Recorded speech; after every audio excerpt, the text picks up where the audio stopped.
Afternoon, guys. By the time you see this video, I would have already recorded it and posted it already.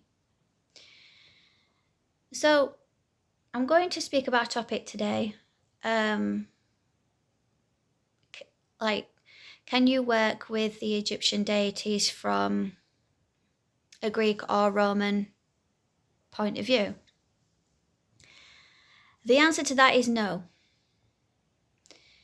The Egyptian deities cannot have Greek libations said to them. They can't have Greek prayer said to them. With the Greek deities not being involved in the Greek or Roman religion, you can't do Greek libations, Greek offerings, and have the Greek way of knowing when it comes to Egyptian deities. Like Ampu, for example. If someone wanted to work with Ampu as like an eclectic Hellenic polytheist or being involved in the three sister religions like where I am, you wouldn't be able to do Greek libations on Ampu. He is an Egyptian god of mummification. So he would need Egyptian offerings, Egyptian prayer, Egyptian rituals. You won't be able to do a Greek ritual on an Egyptian god. And when the ancient Greeks didn't even practice mummification as it is, again, it's impossible to do. Just because the ancient Greeks gave the Egyptian god, the Egyptian deities, Greek names when the Greeks invaded into Egypt, still doesn't mean to say that the Egyptian deities are Greek deities. And some modern day Kemetics, they really don't like using their Greek names.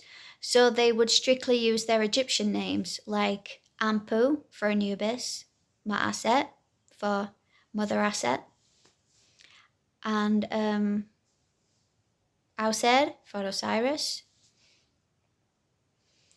Hathor for Hathor, Deitie for Thoth.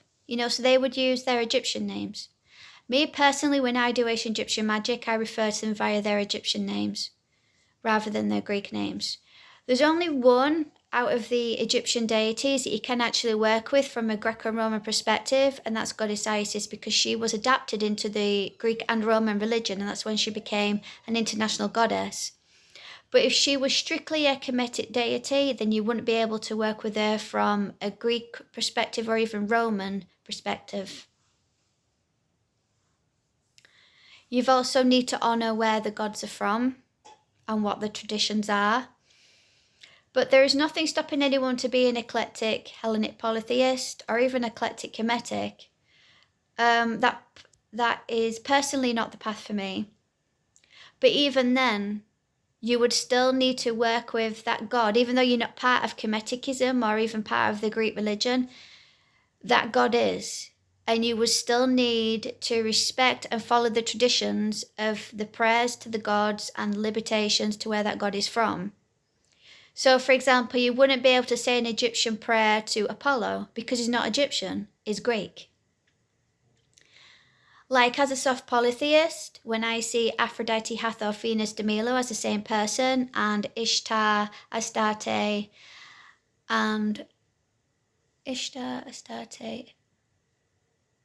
if I have missed one, do comment in the comments below. I see that as the origin of soft polytheism, to how it all started with Aphrodite. It all has to start from somewhere. Like the origin of soft polytheism where Aphrodite is concerned. And like the beginning of everything. And so as a soft polytheist, I also work with her Egyptian self Hathor and also Aphrodite, but I don't work with, even though I do see Aphrodite and Venus as the same one, I don't work with the Roman perspective of Aphrodite. So as a soft polytheist, I will still need to work with Hathor from a Kemetic perspective, just as much as I would still need to work with Aphrodite from a Greek perspective. I wouldn't be able to do an Egyptian prayer to Hathor and Aphrodite because she's not Greek. But to me, Aphrodite and Hathor and Venus de Milo are all the same deities, but they're all in separate religions. Aphrodite's in Greek, she's also in Roman, and she's also in Egyptian. But I would still need to work with Aphrodite from an Egyptian perspective. I couldn't do a Greek prayer or libations on Hathor. She's an Egyptian deity. Just as much as I couldn't do Egyptian offerings on Aphrodite because she's Greek and also Roman. Even though that, for me personally, even though the Greek and Roman religions are still the same, but I still wouldn't able to bring Egyptian offerings to Greco-Roman deities. With Ma'aset, for example, even under Greco-Roman terms, you can still leave the sistrum as an offering if you wanted to, or like the scarab beetle as an offering, or even Greek coins, because she's still also an Egyptian deity. The only way you can identify goddess Isis in the Greco-Roman is by when she holds a sistrum. That's the way you can identify her as being an Egyptian deity. But through the Greco-Roman period, it's where she became an international goddess, and she's under the Hellenistic part of the Greek religion, where also Xanthopus, Hermanubis are also getting worked with, and they're also, and Xanthopus and Hermanubis are involved in syncretism, and also Isis Aphrodite would also be involved under the Hellenistic part of the Greek religion. So, and that's all where the syncretism all is. So they're actually new deities that are all involved in syncretism. Soft polytheists and hard polytheists are all different. Hard polytheists is where they don't see deities as being the same one, they don't like them having partners, while soft polytheists do see deities as the same one. Syncretism is where new deities have been formed, like Xanthopus, Hermanubis, and Isis Aphrodite. But Isis Aphrodite, you wouldn't be able to work with her from an Egyptian point of view. She's an Hellenistic deity. And you could also work with them from a Roman point of view, because they're also Greco-Roman deities and also Greco-Egyptian. Now, that's also to do with syncretism, but me personally, in my path, when I call myself a Greco-Roman Kemetic polytheist, to me, it means I'm involved in the three sister religions. Other people may class it as a UPG for me, which is fine, you know, but it was historically known, and that people being involved in all three sister religions was actually the case. Mainly because they generally found it hard to leave religions, you know, especially when, you know, it did them a lot of favours, and they find comfort in being in all three religions, and I don't personally have a problem with it. And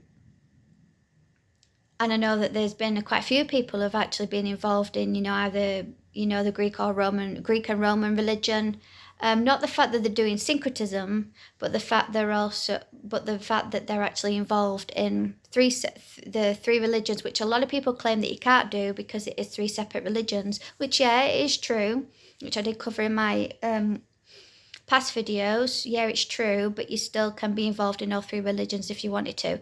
But even being involved in all three religions, you would still need to do the practice how gods are in Kemeticism, in the Greek religion, also the Roman religion.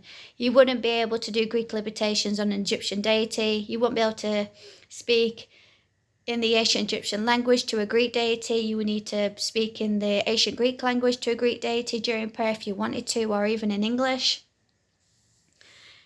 You know, it'd be like trying to speak to a German person, you know, in English when they don't speak a word of English. You know, it'd be kind of on the lines of that. And it's also respecting to where they came from. But if you're wanting to work, for me personally, if you're wanting to work with Ampu and you started to work with him from a Greek point of view, like doing Greek libations on him, when he's in fact an Egyptian deity, that could also be you claiming that you're not respecting where that deity has come from, and you're making it seem that that deity was actually part of the Greek religion when they're not. They're actually in the Egyptian religion. So, you know, no matter what you do, whether you're an eclectic polytheist, eclectic Kemetic, you would still need to, even though you wouldn't be part of that religion, but that deity is, you still need to follow to how they are in that religion. You know, there's nothing Christian about it. It's just how it is. You know, it's like saying that, you know, working with Allah from a Christian point of view when he's a Muslim god. Even though, yeah, there is Christo-pagans, but that's mostly kind of like being involved in the three sister religions, really. You know, I mean, I see the sister religions as being like the three graces, you know, that's just how I personally view the close connection between the Egyptian, Roman, and Greek religion. And I personally don't have a problem. It's not, you know, too much of a headache for me, you know. But it's impossible to do, and I hope this video kind of helps people out here, and you know, an understanding that you cannot do a Greek libations on an Egyptian god. You know, they're not part of the Greek religion. They haven't been adapted into the Greek religion for you to do so. And even if they were adapted into the Greek religion, they would be come under being Hellenistic. You know, it wouldn't be part of Hellenic polytheist. So just a quick video, guys. I'm sorry for the makeup free face and like the hair. It's, you know, having one of those relaxing days. But anyway, guys, I hope this video's out. So by the time you see this video, I would have already filmed it. So I hope to see you guys in the next one. And it's Kemetic New Year for me. Web Rompet Kemetic New Year for me on the 7th of August, which is next week on Monday. For my little boy's birthday. So he's going to be 6. So I hope you guys have a good day. I'll catch you in the next one. Bye for now.